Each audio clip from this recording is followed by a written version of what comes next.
Viva, thank you for coming on. I'm super Yeah, of course. excited. Thanks for having me here. I need to ask about the goose with no leg. Yeah, the goose has seen better days.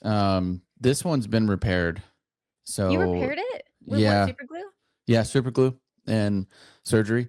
But I'm not certified, so I don't know if I want to try this one. But I don't know. I'm glad that I'm with a veteran medic. So maybe you can share some advice on how I can, I don't know, maybe change his socks and drink some water or something. Surprisingly, the amount of people that came in with stuff and they're like, "Hey, I super glued it." And we're like, "Wow, that fixed the cut, but it's actually broken and it's healing sideways." So, You made it like worse. good for effort, but we're gonna have to get that looked at. But good job. Yeah, you stopped the bleeding from your broken finger. That's Yeah, I'm fantastic trying. though. Very, very, very good job. So I do want to ask, do you clone yourself? Because you are everywhere. You are absolutely everywhere. Do you have multiples? You're in like every military thing and it's so amazing to see. And I just like how do you do that? Cuz are you're still in, right?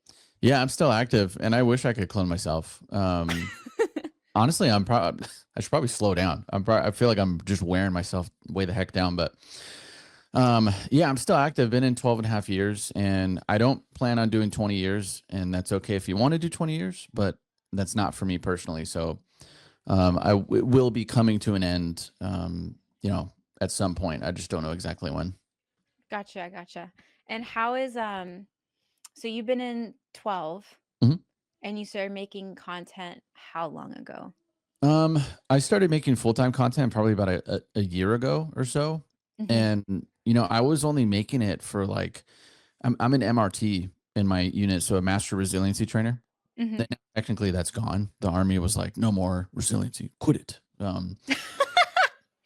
So, but that's what I started doing. And I was like, oh my gosh, I love doing this. I love talking to people and helping them with issues and work through things and navigate difficult things. And I was like, well, I'm gonna just start talking about my favorite quotes on TikTok. I'm gonna do this and that.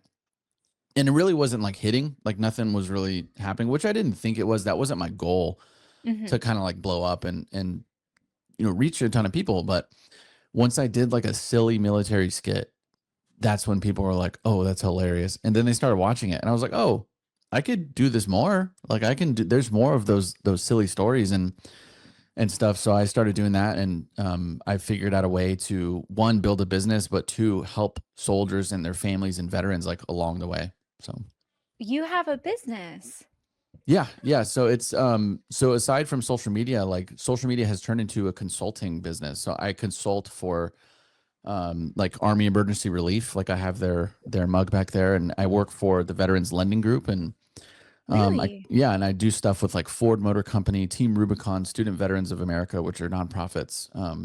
Ford Philanthropy, stuff like that. And you've only been doing content for like a year. Yeah, and honestly, I think it's because I immediately dedicated myself to just. I was like, okay, I'm just gonna go as hard as I can right in the beginning, and just kind of essentially burn myself out until something's built, and then something was built, and now I'm just kind of curtailing like, okay, cool, like I like this, I want that to be like that. So now I'm kind of like coasting a little bit. I'm slowing down. I'm kind of get some of my energy back, and then Mhm. once I find the next thing, I'm just going to push as hard as I can into that. So How did you cuz a year content is like it feels like a long time, but it's also very like a young amount of time, and not a lot of people post for a year and are able to get contracts or able to get partnered or able to like get these connections. How did that happen?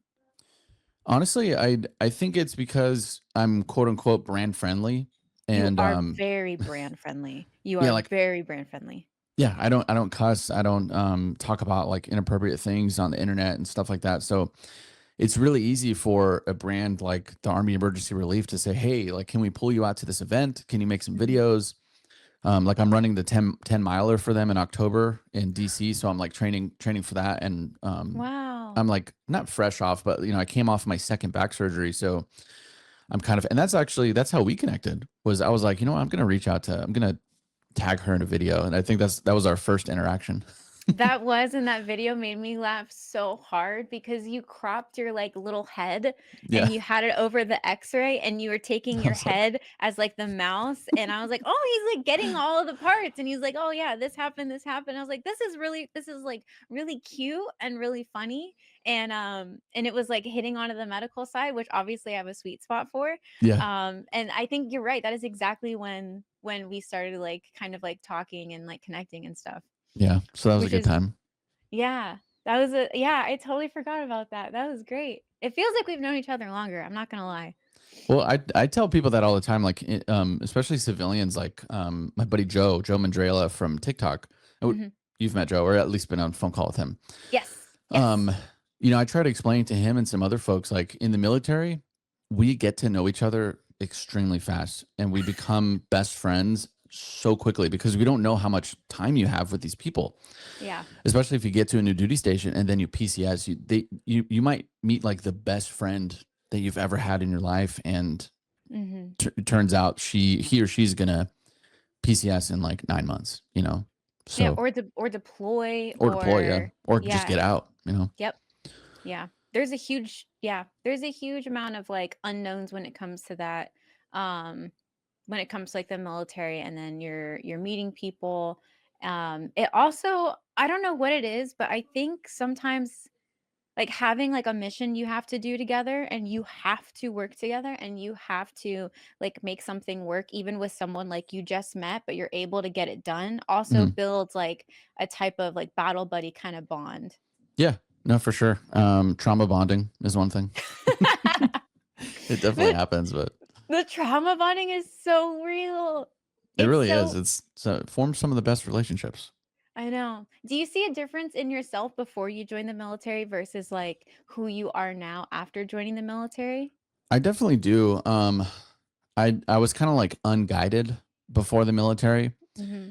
And I was younger. Like, I joined a little later in life. Like, some people join at 18, 19, kind of out of high school, but I went to Yeah. college for a little bit first, and I was trying to figure out what I wanted to do, and I couldn't figure that out. So I Mm. joined, I think I was turning 23 when I joined. So, Oh, that's super young. well, when I got to OSA, like, I feel like I was everyone's dad. Like, everyone was like, "Oh, you're old," but You're and even 23. Oh yeah, my exactly. He god. has so much life experience. Right, you're But 18 not how at long all. ago? Yeah. But yeah, I feel like I was unguided, and now, like, I have goals and I have a means to get there, and purpose, and especially like with kids too. And Mhm. you might hear them in the background a couple times, but things you start to, and as you get older, I feel like, okay, everything I do has to be with a purpose because my time is limited here, Mm. unfortunately. And I'm not saying I'm gonna, pass away tomorrow, but I'm 35 now, and you know, Very thank you. Um, time passes super quickly, so it's time Yeah. to just set things up. Yeah, I agree. I agree, and I'm slightly distracted by your coin selection, behind you. Yeah, Holy crap, I just noticed that. there's more over here. I can't fit it on the board. Let me show you the biggest coin I have. You have a biggest coin? Are you ready for this? Yes. That's freaking massive! That's bigger than your head. I know. It basically is. Can I is it okay if I get a food delivery from my wife, my lovely wife? Of course. Okay. Should we do a wife reveal? She says no. We'll do a hand reveal. Okay, plate reveal is what we're Oh, that having. looks so good. Thank you, honey. Um, yeah, that coin is huge, and I got it at. I was talking to Command Sergeant Major Tate, who he is the Command Sergeant Major for all of NTC at Fort What's Irwin, NTC? California. So the National Training Center. That's where, Oh, gotcha, gotcha. yeah, everyone goes like pre-deployment or something, like, they do training and stuff like that. There's a bunch of countries that show up there. But yeah, I spoke at a uh, NCO induction ceremony, Mhm. and then I went around post with him, and I spoke to a bunch of troops, and he was amazed at like how many people knew me, because he doesn't do social media. He didn't know who I was, but he said like, Ah. if I take you to places, will people know you? And I said, well, but probably. So he took me to a spot, and then he legit was like, do you know who this guy is? And everyone was like, what the heck are you doing here? And then that got him really excited. So he just started taking me all around NTC, and we just started talking to people. And then I got like 12 coins in like one day. You got show pony. That's so cute. Yeah, pretty much. And then That's so cute. I got this one. This one reminds me of you.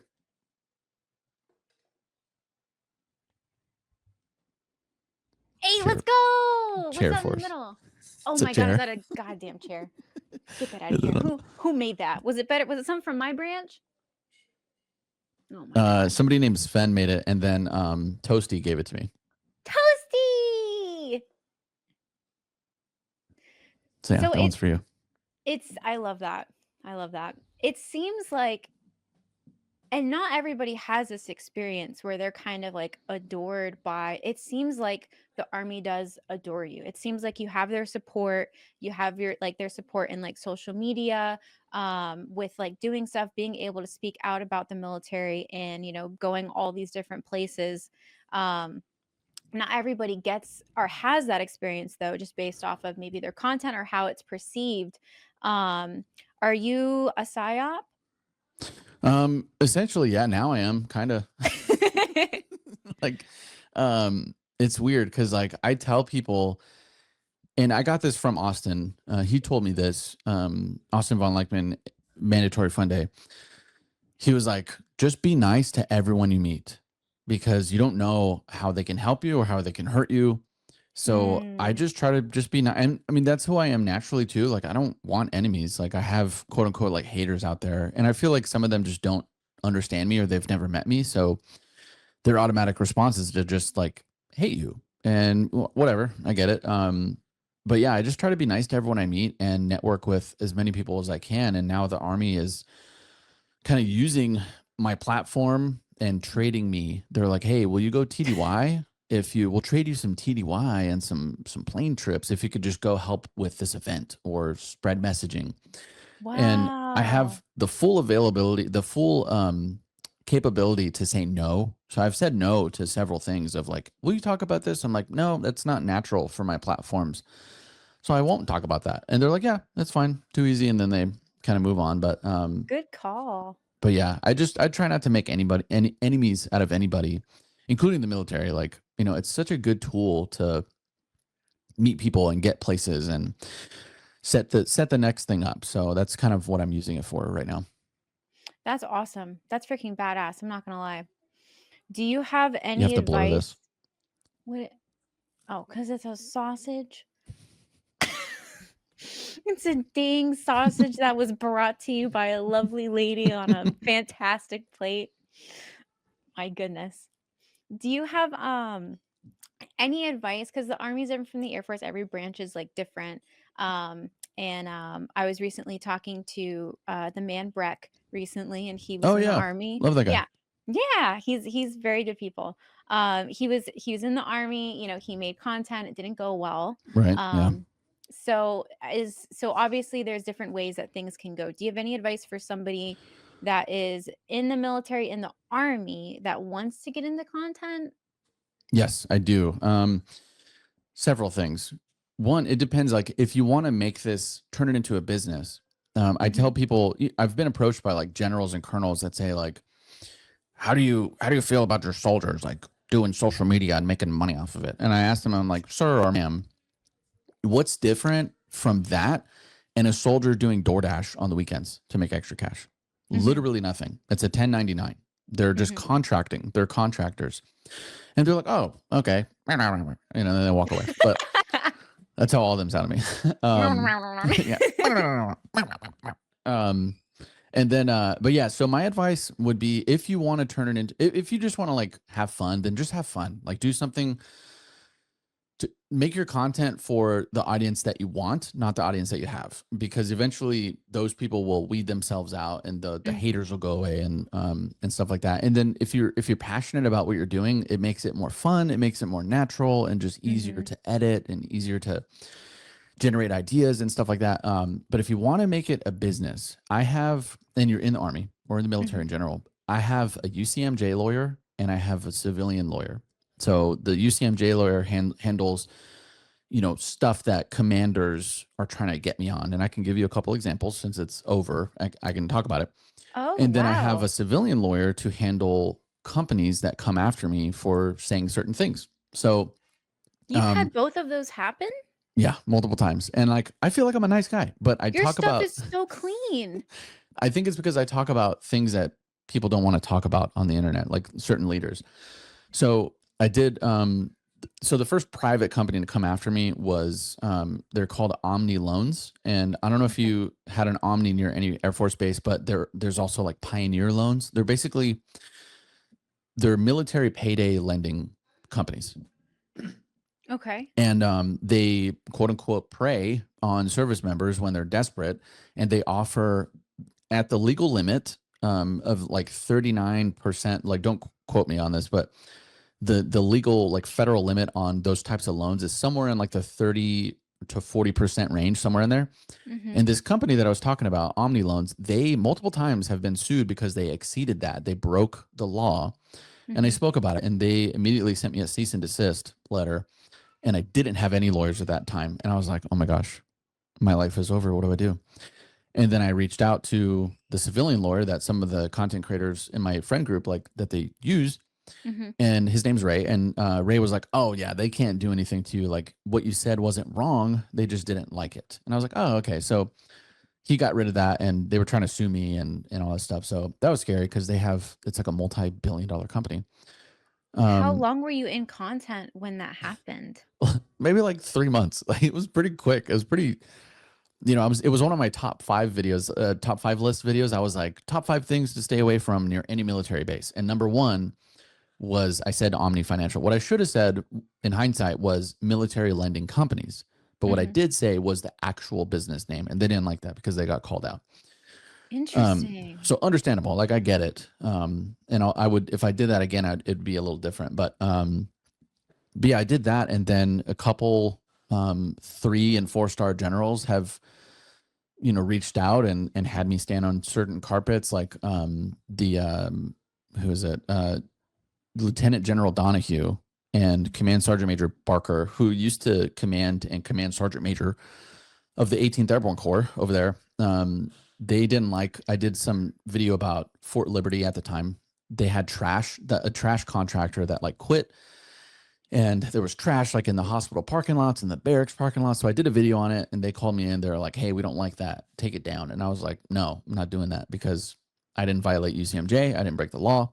You just don't like what I had to say. And then the same thing happened with Fort Carson.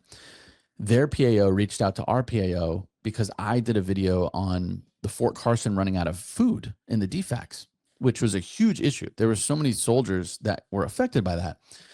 And that video, like across the platforms, got a couple million views, and they didn't like that. They were like, take it down. And they tried to get one of my friends who's in the military content space to reach out to me. And he reached out to me. He was like, hey, Johnny, these guys are asking me to tell you to take this video down. But he was like, also, like, who am I to tell you that? And I was like, yeah, I wouldn't take it down if they called me personally. So Wow. You're kind of a badass, Viva.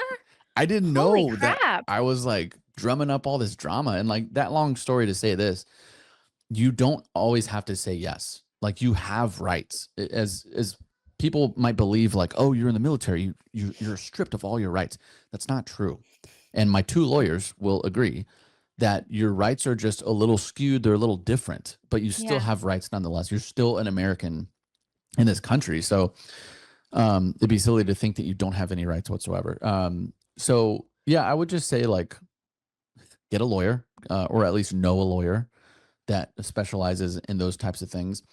And when you say stuff, make sure you're giving it from either in a solely opinion based, because you can't really get somebody in trouble for an opinion that they have, because everyone's entitled to an opinion as long as it's not with malicious intent. So I could be like, it's my opinion that Warhamster has 10 children in her closet and blah blah blah. Like that's like that. Oh, see, even the goose was like, what are you doing?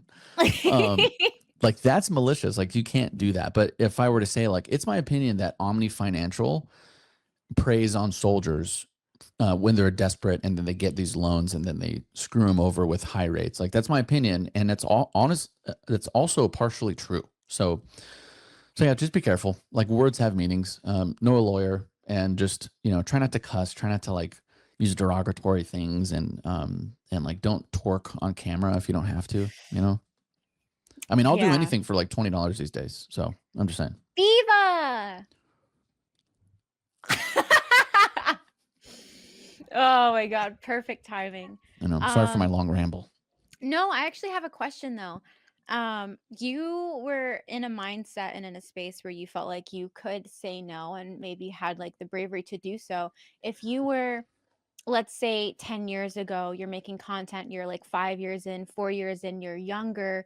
Do you think that you would have been as confident in denying those versus had you not had so much time and service because you understood more? Because a lot of creators, they haven't been like a lot of them aren't at leadership ranks. They're youngins. They're youngins that see the trend, they see the stuff, they see the little TikToks and whatever, and they're kind of getting in on it. Yeah. Um, do you think that they should be more careful, or do you think that they should be as um confident as someone 12 years in versus 4 years in? Do you think there's any difference there? No, it's such a good question. And, I think, now thinking about it, yeah, it's a lot easier for me to feel more comfortable because I'm an E7. And if I were like an E2 or something, I probably wouldn't be as confident. But at the end of the day, like if you or the thing you're talking about, if somebody has been wronged and what you're saying Mm. isn't wrong, it's not incorrect, it's right, then I encourage those people like say it, as long as it's not violating any certain articles and you're not speaking out like against the president or your commander or whatever. Like stand up for what's right. It might not be the most popular thing to say, but if it needs to be said, like people. So I deal with a lot of barracks issues and housing issues on post. In what And way? somebody, so I kind of advocate for soldiers that have issues with their defects or with the barracks, and then families on post. Like people will tag me. They tag me every single day on Facebook and Instagram and TikTok of issues that they're facing with, housing, like not getting taken care of on post. Defects that are running out of food, or there's like maggots or something in their food. And so I've become somebody called me the barracks Batman. And I was like, that's That's pretty such a cool. cool name. That's so I know, could be sweet. worse. um but yeah, like I kind of realized like I have a voice for these soldiers and family members, and they Mm, don't really have that voice, and they don't have somebody to stand up for them. So it's been really nice to work alongside certain families. Like I've personally reached out to families, given them my phone numbers, and linked them directly to. I'll give them a shout out. Command Sergeant Major Rhodes here on Fort Hood. He's the garrison command sergeant major, and he's all about making sure the soldier and the family member has exactly what they're promised. And if it's anything less than that, then him and the team, it's not just him, but like him and the garrison commander and the other garrison team leaders will do whatever it takes to make sure that situation is corrected. Contrary to popular social media disbelief, like people put stuff on social media like Army WTF moments, and I know those guys, I love them. But people will, and I didn't mean to call them out, but like online, people will just post stuff on like the spouse's page, and then, yeah. but that's only one side of the story, and Yeah. you really got to get into it. So, but yeah, I try to advocate for those people whenever I can. What is do you only do it for your base? Do you do it for all different locations?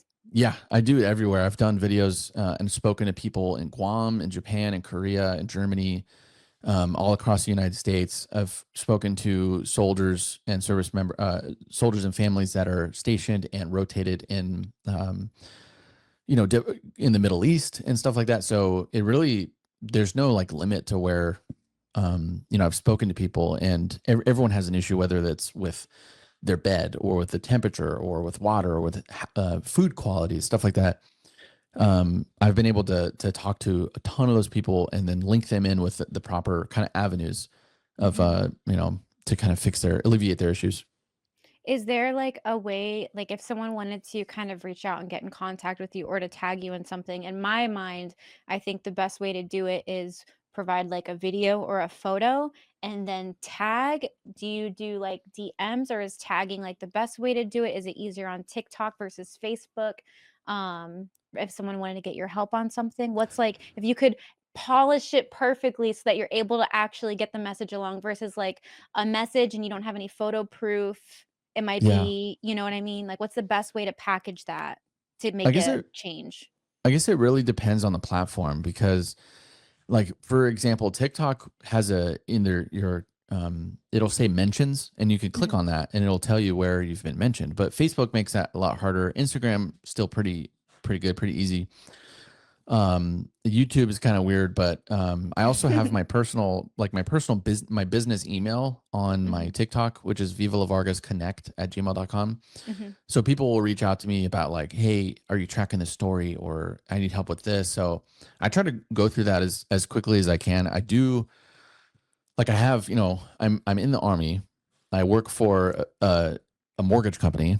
I advocate for several nonprofits, and I have 4 children and a wife, so You um have a lot on your plate. yeah, there's a lot going on there. So the mortgage company, actually, the Veterans Lending Group, they gave me, we're working on like an actual full-time assistant to help me with messages and stuff, because it Oh, gets a lot. wow. Like I don't have enough time in the day to do that.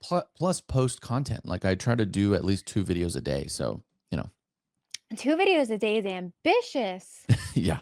How do you keep that creativity? Because, I mean, there are times when I'm able to do that, and, like, I'm able to like make military stuff, and then I kind of like run out of creativity, so I'll go into maybe more like streaming content, or I'll go into just like more like normal everyday content.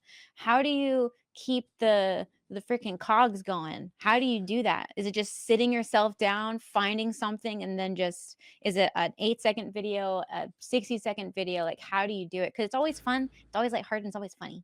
Yeah. I mean, the luckily most of my content is self-generated because I talk about the news and I Mhm. talk about issues. So like Hots and Cots and US Army WTF moments always will talk about the issues that soldiers and families are facing. So I can talk. Was that a dog?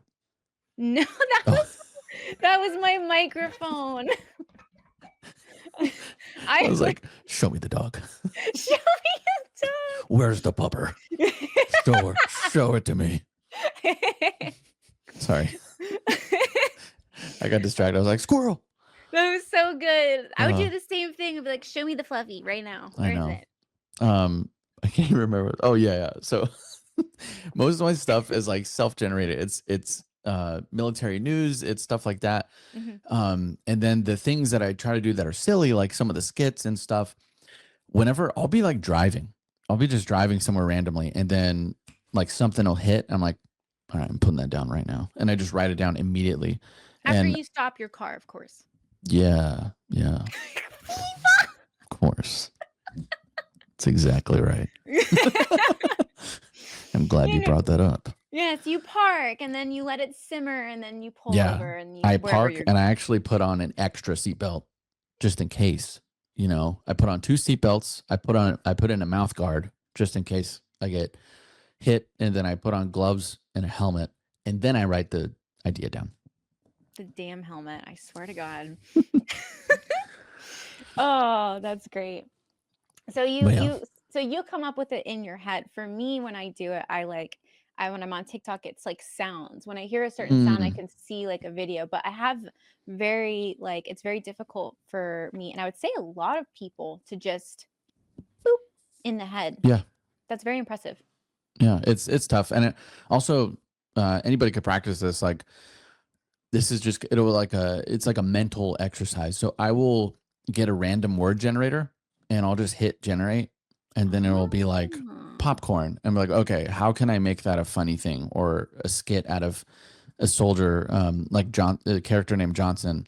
Like, okay, Johnson is selling popcorn in the barracks and he's selling it for like $3 a blah blah blah. Like he's making all this money.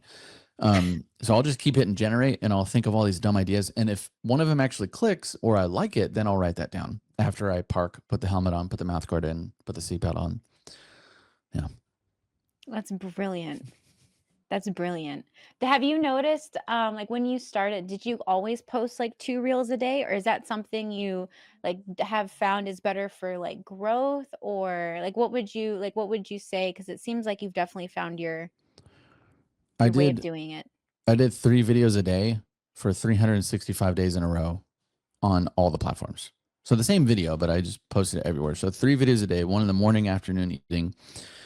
And when I was growing, it was only there were like 30-second to 40-second videos. And then once I got monetized, then, I had to extend it a little bit. But I did that. I'm telling you. I was dead set on like, okay, if I'm going to do this, I'm going to go all in, and I'm Mhm. dedicating every single minute to like making sure that I make good content and building an audience and then building a brand and a business out of it. So now it's 2 a day. Now post 2 a day. And sometimes like on the weekends I'll do 1 a day just cuz for content on the weekends it's like rough. It doesn't really perform well, especially Saturdays. Mm. People are out doing stuff. So I do 2 a day Monday through Friday, and then Saturday and Sunday I'll do 1 on Saturday and possibly 2 on Sundays sometimes, depending on the day. So, Interesting. yeah, you Do have to keep posting, especially with TikTok.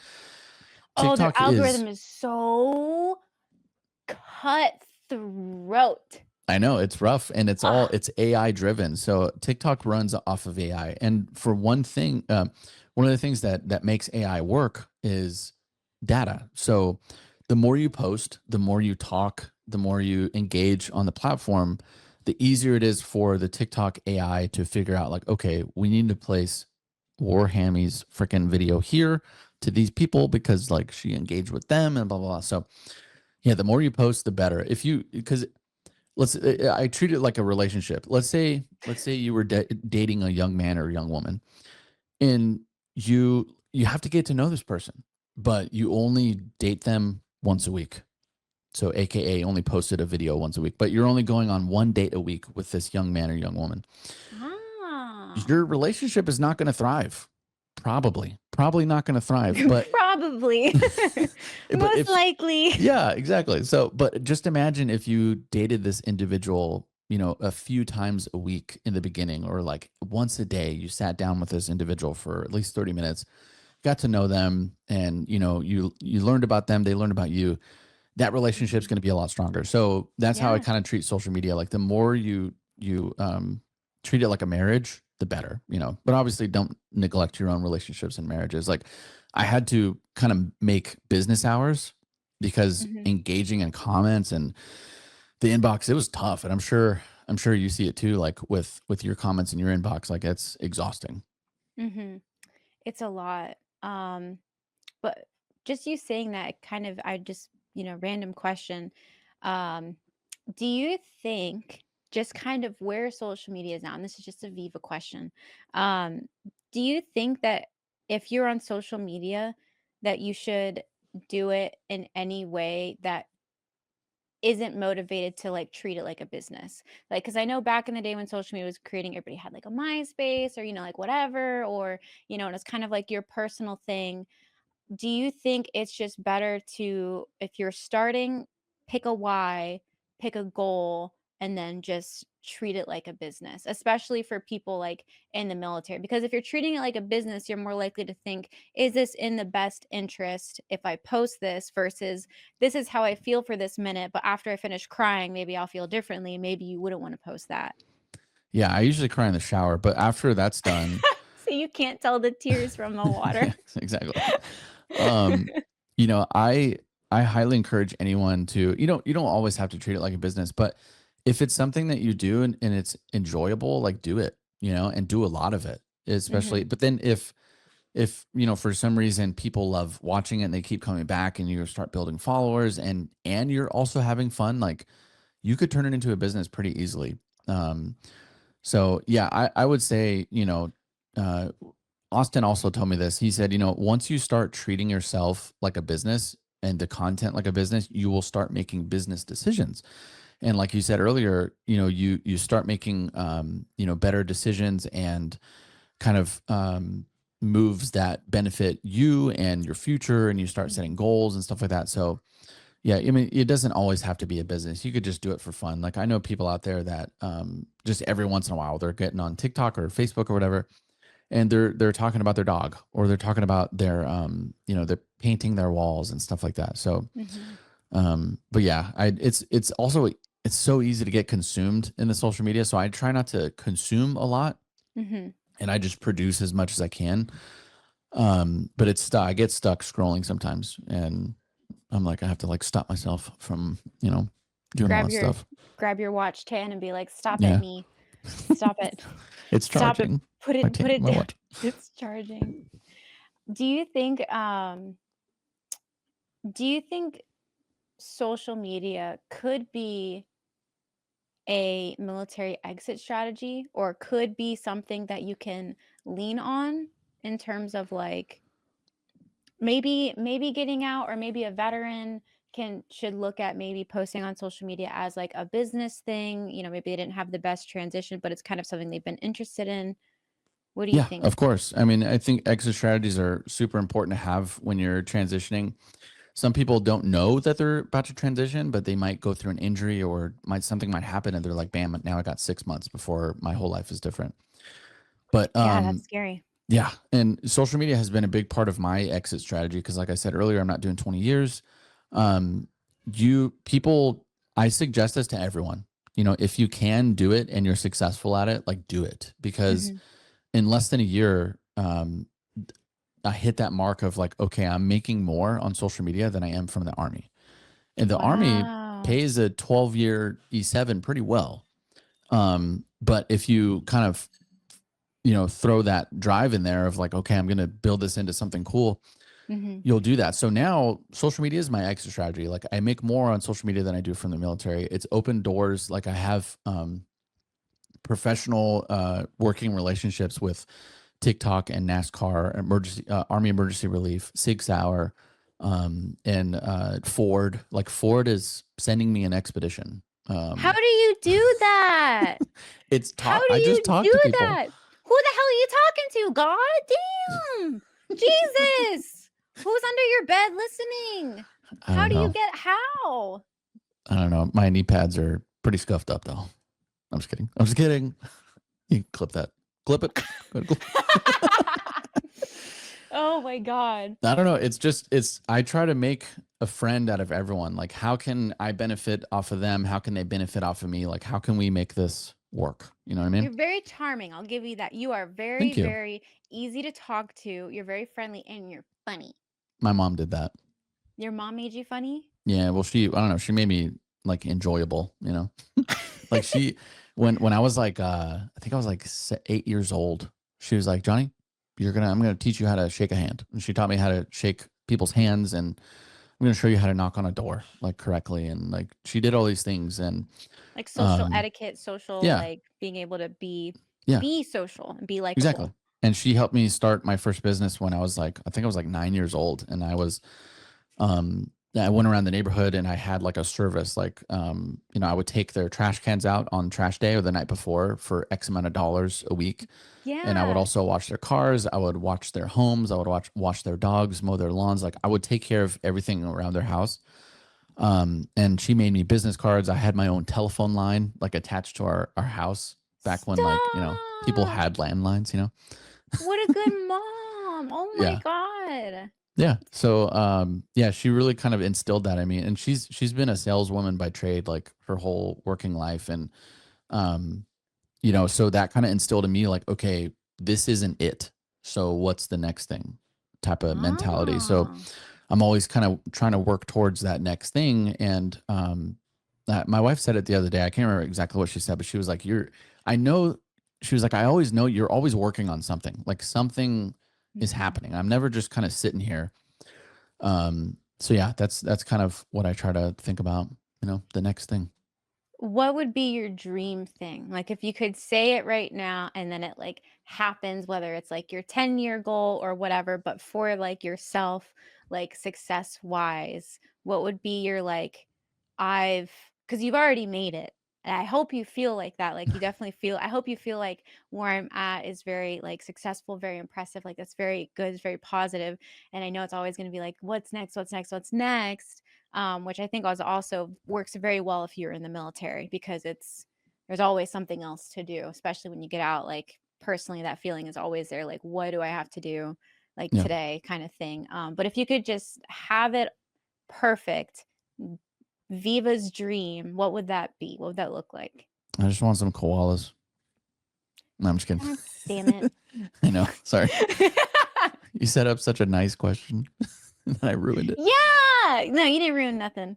The real answer to that is eventually I want to, okay, so I'm in a master's program to become a licensed professional counselor. Like I finished my bachelor's, did Ooh. all that. So I want to offer licensed professional counseling to veterans and their family members for $0 like free of charge. So Like either pro by bono me, kind of thing. exactly, either by me starting a nonprofit or me working with a nonprofit Hmm. to offer these counseling, and then use social media as money, like to fund that, as well as like grants and donations, stuff like that, Hmm. but kind of live off of the social media money and the consulting money, so I don't have to have like a conventional job, and I can help veterans and their families, kind of go through life for free. Because I can't imagine how many veterans feel the need to take their own lives because they don't Oh, have somebody there immediately. So I, just want to help those people out. yeah, that's a very honorable and a very good thing to want to do. And it's very sad because it's something that everybody knows. Yeah. It's something that everybody knows. We know the 22 a day. We have the mission 22. We have, everybody doing it. But it was really interesting because I was talking to the man Breck the other day, Mhm. and I asked him because he said that he didn't get a job until 2 weeks before he got out. Yeah. And I asked him, I was like, "Hey, how did that happen when we have?" And this is just my brain, because when you go through TAPS, you fall under a tier, and it's like how each tier is how prepared you are to get out. Like I have a Right. house and I have a job, or I have a house but I don't have a job but I know what I want to do, or I don't have anything set up. And I wonder how honest people are on those, because they just want to get out.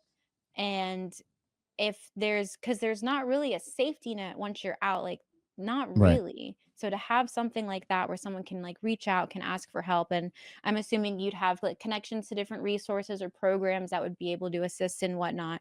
That would be a beautiful safety net to have.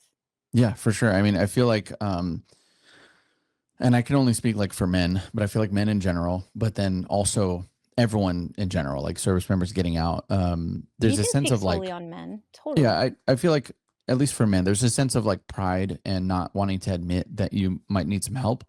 Yeah. Financially, emotionally, spiritually, physically, all that stuff.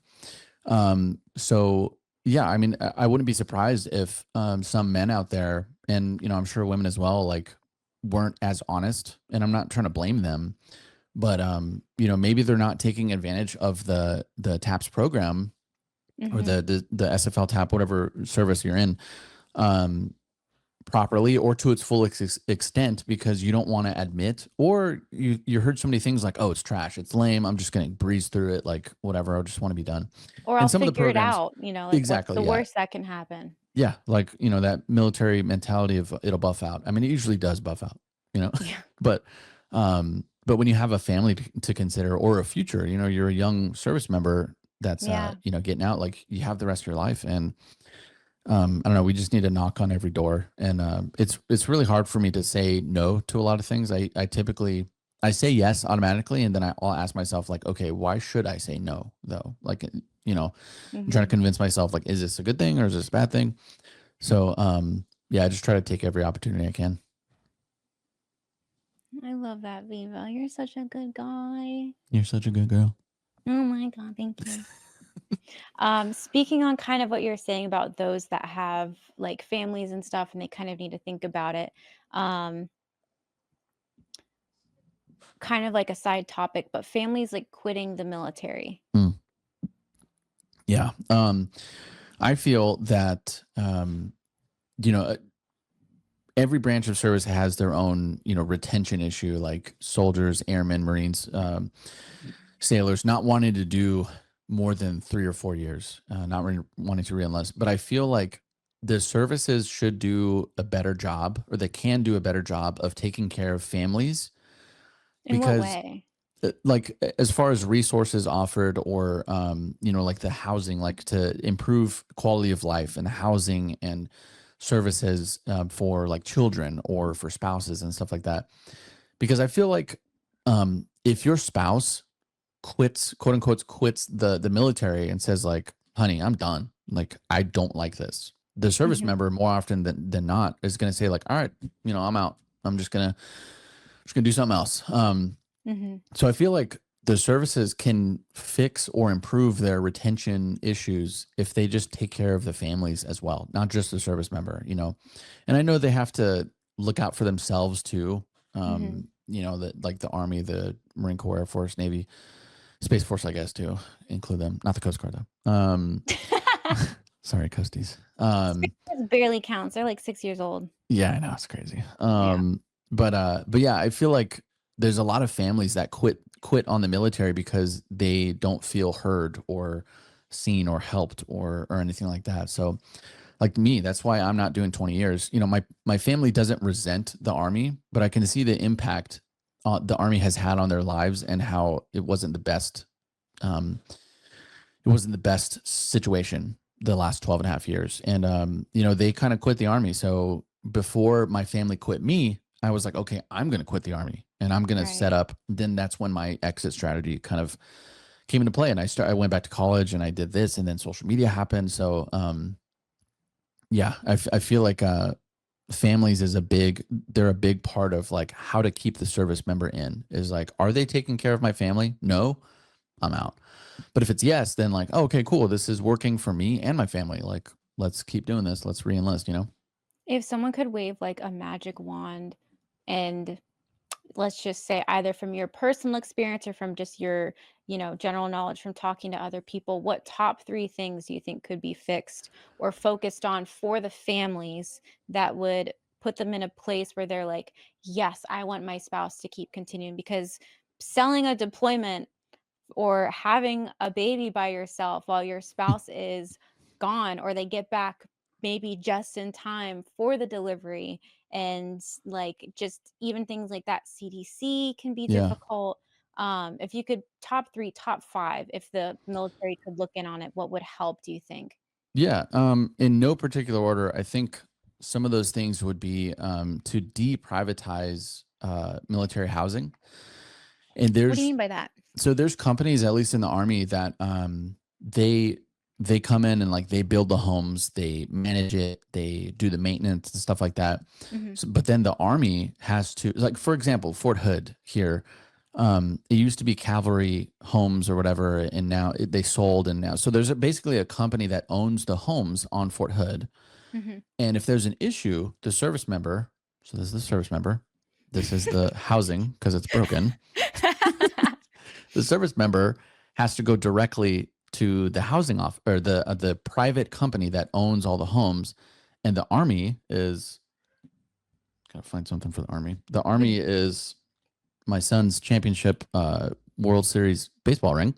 Let's Yeah. go. So the service member can't just go to the Army and be like, hey, like, can you fix this? Right, They have to go here, and then these people have to go here and fix it. So right. they're playing a middleman. So sorry if that was like a terrible illustration, but No, it was great. um I like the visual. I like the visual. That was really cute. yeah, if we can just own all the homes and not have a private company, Mhm. because like for example, there was issues that I helped this young man, Clay Palmer. I was tagged on Facebook like 100 times of their story. They had an issue, and I linked them directly with the garrison command team and the director of housing for Fort Hood. But the obstacle was the company that owned the homes, and they had to take that issue up with them. So if we could just deprivatize things, and Fort Hood owns Fort Hood homes, Mhm. Fort Bragg owns Fort Bragg homes. You know what I mean? Mhm. Then I feel like it'll be a more smooth process, and there doesn't have to be this middleman, like, he said she said thing. So that's one of them. And also any barracks buildings, and I'll just say like all buildings that are over like 25 years old just need to be demolished. And unless it's like a historic building, like they're Historic um barracks. yeah, maybe not A the historic historic barracks. barracks. I don't know if I Yeah. don't know if there are those. But like on Fort Riley, like there's some beautiful, beautiful like original style homes from Mhm. like when Custer, like General Custer lived there and stuff like that. Those Ah, I yes. get, like as long as they're, refreshed and they work. But as far as the barracks, like if you're in a barracks building that's like over 20, 25 years, because technically the average age of every military building, according to a study in an article that I posted, is 47 years old. Most of Holy the crap. buildings, yeah, most of these buildings, when they build them, like when they build the brand new barracks, they're rated to about 20 years of life, 20 to 25 years of life. So if we have buildings that are over that, they're continuously doing maintenance, trying to improve it, just demolish the thing. Like I know it costs money, Yeah. but what are we prioritizing then? Like if we can't prioritize everything, if everything's a priority, then nothing's a priority. Yeah. So I think we have to set those priorities like, okay, we need to take care of the barracks, we need to take care of the defects, and Mhm. also focus on war fighting. Like there's a lot of things that we have to worry about. So yeah, I think deprivatizing military homes, Mhm. immediately fixing the barracks. Like if there's every single day, I see so many airmen and Marines and soldiers that their room, it's July now, and their rooms there's no AC in their rooms. I'm like, no, it's 2025. Like everyone should have AC in their room. And I understand Yeah. things go down, they break. But if your building is constantly if your AC is constantly breaking at Fort Riley or Fort Hood or wherever you're at, then maybe just replace the whole AC thing. And I get it, money is not always, it's a limited resource, but to me that's not an excuse. Like I just want the service member to be taken care of and their families. So Yeah. And it's not yeah. just a barracks thing. I know when I was going through my tech school, which is what we call y'all's AIT, um, our our dorms, the AC broke, Mhm. the water broke, and then the schoolhouse, there was no regulation, and it was in like the summer of San Antonio. Yeah. And so it was very much like I'm gonna take a shower, I'm not gonna dry off, sit in my wet clothes, and then study while laying flat so that I don't fully dry, so that I Yeah. can stay as cold as possible. Or like the 40 porta potties that they'll, put down Yeah. there, which it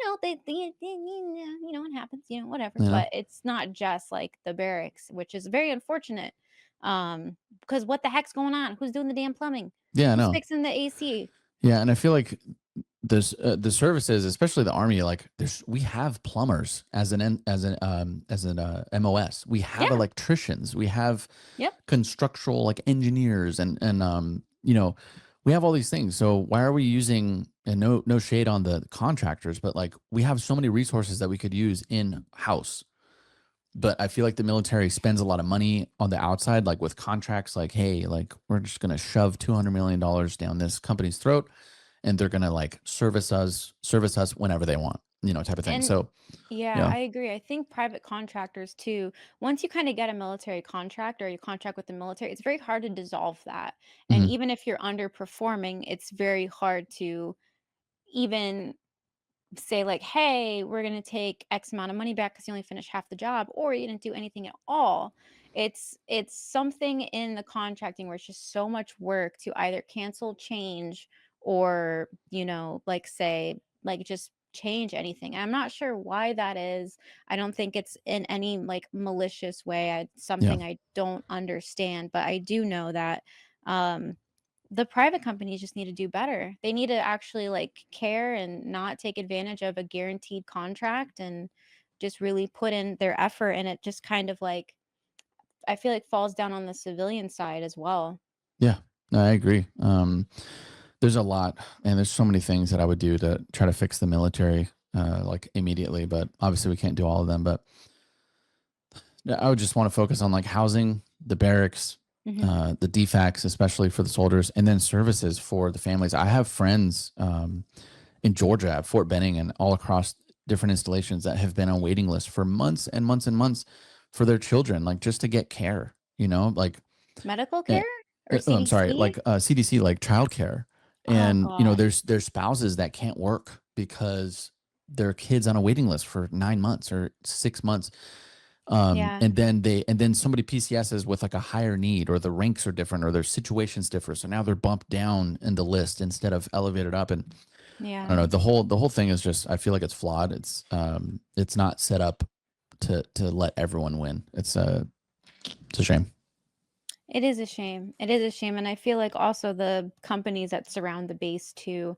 Like I know for the younger enlisted, from when I was in, they're the only, basic. There's only so many places you can get an apartment unless you could afford a house. Hmm. And anytime our BAH was raised, they would just go online, see what your BAH was, and then they just happen to do a renovation that would then increase it. So you're still like breaking Yeah. exactly even. And if they didn't do that, then maybe you could afford to, if you had kids, to send them to an off base or off post daycare or, something like that. And it's this weird thing where it's like we're the military, but we're letting ourselves get taken advantage of by the surrounding area. And that's putting our, service members and families in a place where the money's so tight that you can't Yeah. afford other options and you have to wait on that one CDC option, which I can't believe 9 months out. Yeah. It was ridiculous. That's a whole pregnancy. I know, right? Like they they were telling me stories, and I was like, man, this is nuts, man. I can't believe this is still happening. And it's just sad. It's sad. And yeah, like there's tons of businesses around military installations that just literally prey on airmen and soldiers and Marines and sailors. And it's really sad because, I tell all my soldiers, like, if you're gonna buy a car, don't do it anywhere near Fort Hood, because even like the big box brand car dealerships, they're gonna upcharge the crap out of you. Then all you have to do is go 45 minutes down the road, and then you'll get a fair MSRP price or under that. But yeah, there's so many companies, but there's also really good companies that try to take care of the service members, around the installation. So they're not all bad. You just have to find the good ones. Agreed. Agreed, agreed, agreed. Yeah.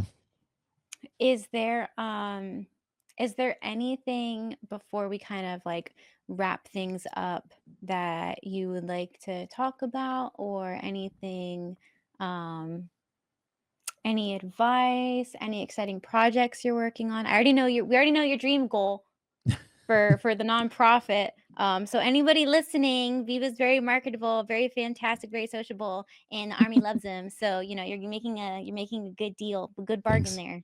Hmm. Yeah, I don't know. I'm trying to just take advantage of every minute I have, and just to build something as much as I can. And at the same time, like, try to help the army because I'm still employed by them, and trying to help them with their issues and their goals. Army's pretty messed up right now. Like, I'm not gonna lie. Like, they won't Really? lie either. Like, there's a lot of issues they're facing, but they're getting better. Like, um, with the shift of, we want to focus on war fighting is happening, but also like Yeah. we still need to improve the quality of life. And like this guy back there, the Sergeant Major of the Marine Corps. I'm not in the Marines, but he's always watching me. Um, he's a really good advocate for, and so is Sergeant Major of the Army Michael Weimer. They're really, really good advocates for, for the service members and the families. And I actually met with Sergeant Major of the Army Michael Weimer, and Wow. so I don't know if you've seen any of my videos, but like I'll give him a voice. Have you seen when I imitate him? I He's like, can't so call off the top of my head. it'll start off with SMA Weimer. He'll be like, "Hey Ruiz," and then that guy back there, he's like, "Hey fool, what's going on, Michael Weimer?" And then he'll be Yes. like, "Have you heard that the army's doing this?" Oh my And god. so I make him sound like Batman and Cartman. So I can't and believe that's then not a voice filter. yeah, That just blew my mind. and I then didn't know it was a voice filter. the MCPON, the Master Chief Petty Officer of the Navy, whenever he talks, it's kind of like this. It's kind of like a Southern accent, but real soft. And it's funny because like That's when he so actually talks, good. it's like this. His name's Jim Honey, and he has a kind of a rough voice. So his aide reached out to me, and they were like, "We love when you put him in videos because he doesn't talk like that, and he loves the videos." And then Because yeah, he doesn't talk like that, yeah. so we love it. And then That's the perfect. I can't remember the acronym, but the equivalent for the highest enlisted airman. What do you guys call him? Chief. Yeah, that one, that one, that one. So when he talks, it's like this. You know, he has. Hey, WTF, Viva? Sorry, Why we got a sorry, dang lisp? sorry. It's I don't know. It just makes sense when you to have him talk like this. So when they talk, it's like a whole ordeal. And you know, I had to make Michael Weimer. He just when you see a picture of him, if you can, just throw up his like DA photo. Like he just looks like a tough guy. He would kind of talk like this, and you know, just a real hard guy. So That is such yeah, and has been smoking like a pack for like 20 years. yeah, That's so good. I but can't it's believe that's not a filter. You're so good with your voice control. thanks, I appreciate it. And then Yeah. so I'll give you some army lore, and I'm sure there's some army vets out there that will agree. Like Ooh. a few a few sergeants major of the army ago, Raymond Chandler. We had this guy named Raymond Chandler, and he famously in like 2013 tried to get rid of all our tattoos. And Oh, that's why whenever he shows up, his voice is like tattoo equals bad soldier, and like that's all he's focused on. So he sounds kind of simple, and he's like, he Mike, sounds kind of yeah, simple. he's like Michael Weimer. Why are you promoting tattoo for soldiers? Soldier tattoo equals bad soldier, Michael Weimer. And then Michael Weimer would be like, Chandler, shut the heck up. Like, get the heck out of here. We love tattoos. We're warfighters, Roger. And Oh my yeah, god, so that's so good. he's the only one that I kind of like take a crap on, but everyone else I make them funny. And even out of Air Force, they make him sound like this. Like he's a good guy. The Okay, hell. I make I make Viva, him sorry.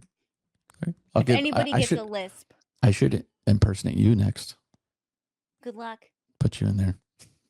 Good luck. Good luck. There you go. I got your voice now. Dang, that's so good. I can totally see, like if you were to like somehow, and this didn't interrupt any of your time, which of course it would. But if there's like a little cartoon of like army, soldier, Oh marine, man, whatever history, and you have those little voices, they're that'd be so awesome. good. They're so polished. I should probably find somebody to like animate that or something. That'd be I'm great. You're sure so there's good somebody with out it. there, but I think like why I enjoy that, and it's whenever I do Michael Weimer's voice, it's very raspy. So like now I have to like clear my throat. But um, I growing up, like I was infatuated with voice actors, like Robin you know, Williams. yeah, Robin Williams. Tom Kenny is one of my favorite voice actors. He does Oh, SpongeBob, and he was also Heifer on Rocko's Modern Life. oh Um, wow. so like ever since I was little, I was just like infatuated with those types of actors, those voice actors. So I Mhm. got like really good at trying to imitate them and stuff like that. So that's why like I'm interested in that. Like me and my little brothers were super huge fans of those things. You know, That's so cute, little Viva lore. You definitely got to do something with those. Those are too good. Those are too good to waste. I'll try to the next airman, the senior chief, whatever. Mhm. I'll try to give them he or she a better voice, but Yeah, because I don't give think us a Joanna jingle Bass list. was the one before him. I'm pretty sure. Yeah, yeah. Yep, Yeah, that bass. Yep. met her a couple times. Yeah, no big deal. No big Well, deal. she didn't like us at first because I did an event for TikTok, and she's like extremely against TikTok and Oh, well, very fair. vocal about it. You know, so I was like, hey, I'm just a dude playing a dude disguised as another dude. Okay, Your bio right there. yeah, exactly. I'm just a silly goose. So you know, but yeah, That's great. Did she end up like warming up to it after that or yeah. I don't know to TikTok, but at least warming up to like what we're creators? doing. Yeah, creators, and honestly, it's like one of the best ways to spread information Ah, oh across the yeah. force. And that's kind of one thing that the Pentagon is trying to have us do is like if if there's this new policy update, like Mhm. soldiers aren't going to log into some military website and like read through a whole no. And ain't nobody got time for that, you know that meme. Yeah.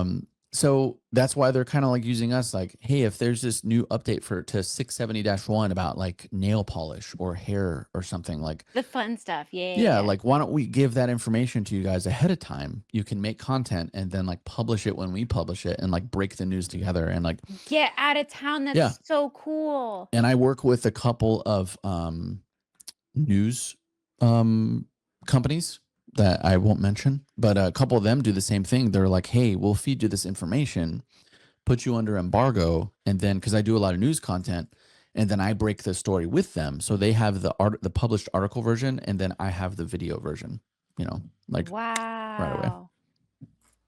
The more you know.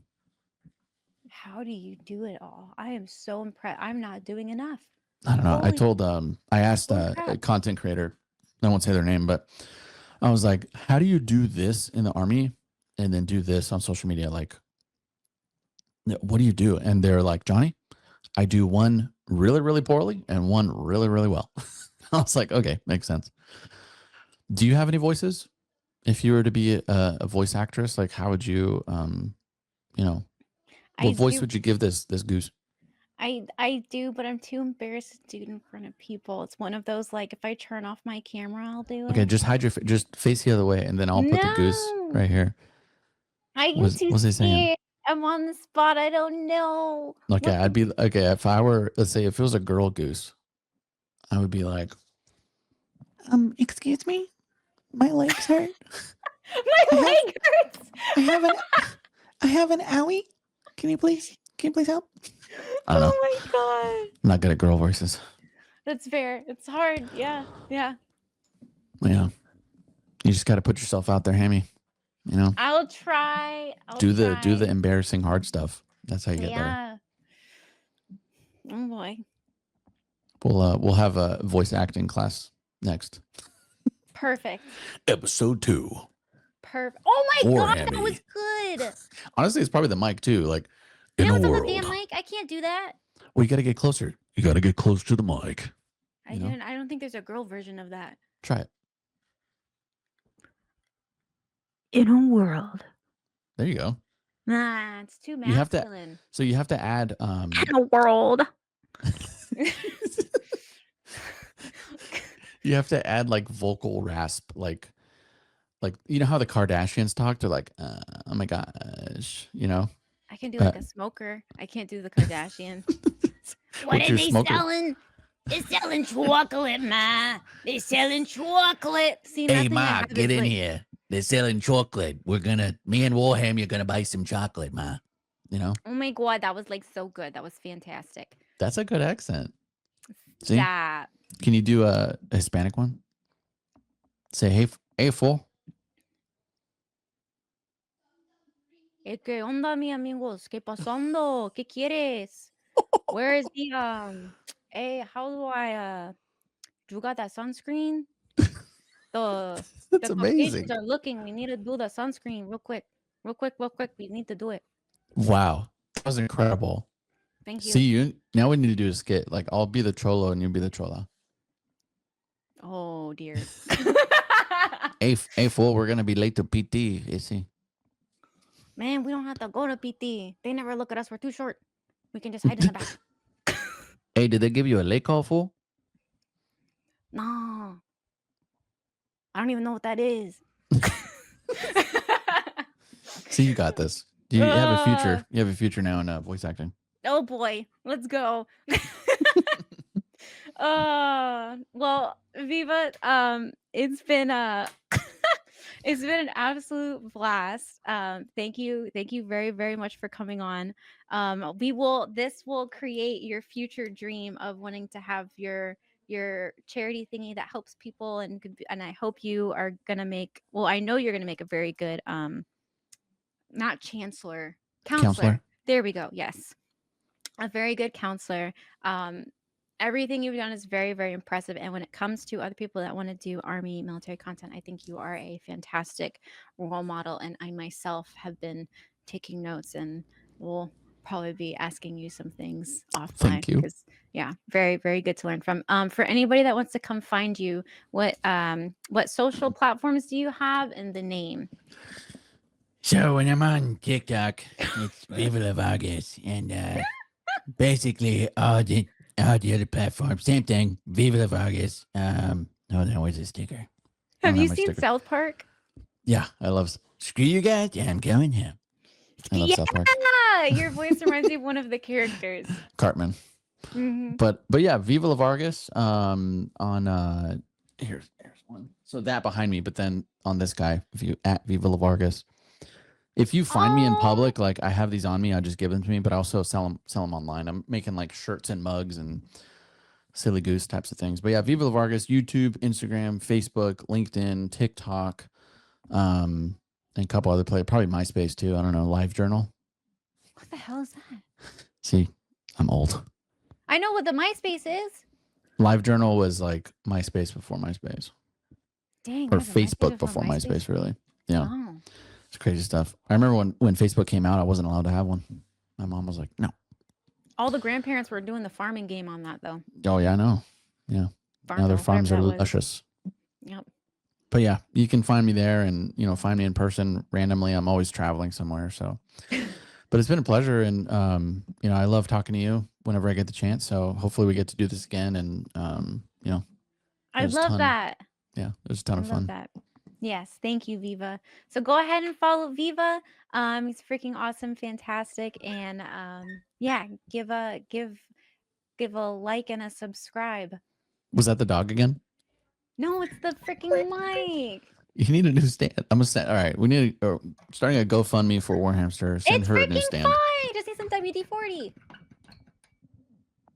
I hear it squeaking. You can't lie to me. It's not squeaking. It's going. I guess that sounds like a squeak. I don't know. Yeah, mine's just a girl mic. Okay, here. Let's see if this is. It's pretty good. Leave my mic alone. Just kidding. I love your mic.